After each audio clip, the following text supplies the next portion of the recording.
Hai korang, Assalamualaikum. Jumpa lagi kita hari ni. So, kali ni saya nak share korang resepi biskut cornflake biscoff cheese. Biskut ni sangat sedap, lemak dan mudah dibuat. So, jom saya kongsikan dengan korang apa bahan-bahan diperlukan untuk buat biskut ni. Pertama sekali, saya menggunakan 250 gram butter. Kalau korang nak sedap, korang boleh menggunakan pure butter yang salted. Okey, kemudian saya ayatkan 100 gram gula icing. Kemudian saya mix butter dan gula kita sehingga sebati.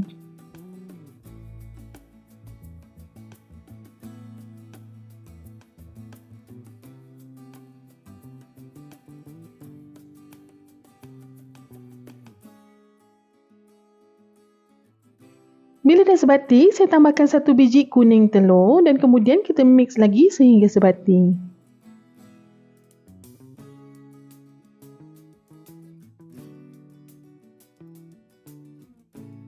Kemudian saya masukkan 2 hingga ke 3 sudu biscoff spread. Kalau korang tak ada biscoff spread, korang boleh masukkan biscoff crumble. Okey, untuk biscoff spread ni korang boleh dapatkan di link yang akan saya sediakan di description box. Okey.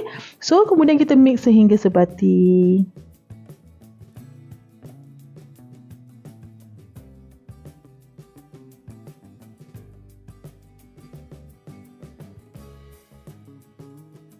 Bila dah sebati, saya masukkan dalam 20 gram kacang gajus dan 50 gram cheddar cheese yang sudah diparut. Okey, untuk kacang tu optional saja. Kalau korang tak nak letak pun tak ada masalah. Kalau korang nak gantikan dengan almond pun boleh, tak ada masalah. Okey, kemudian kita mix sehingga sebati.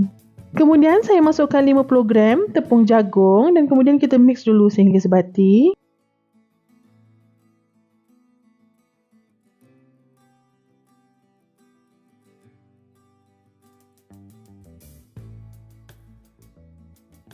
Dan kemudian saya masukkan dalam 230 hingga 260 gram tepung gandum. Okey, kemudian kita mix sehingga sebati.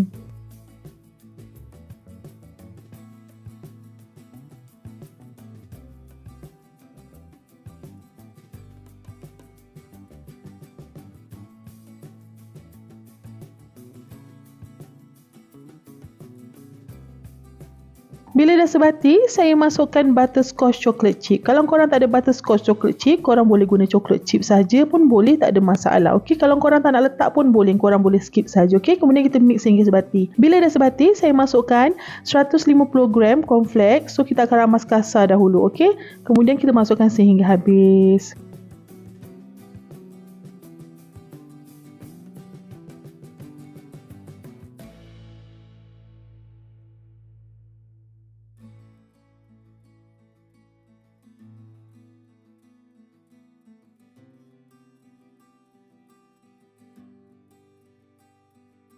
Kemudian kita gaul sehingga sebati.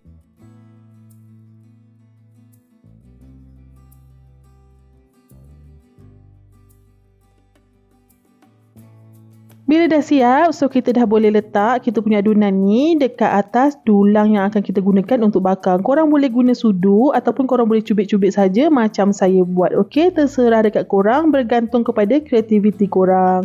So kita akan buat sehingga dough kita ni habis. Bila dah siap, so saya akan bakar dalam oven pada suhu 150 darjah Celsius selama 25 minit. Okey korang, inilah hasilnya biskut kita yang kita buat tadi. So korang, terima kasih kerana menonton. Jangan lupa like, komen dan subscribe. Kita jumpa di next video. Assalamualaikum, bye.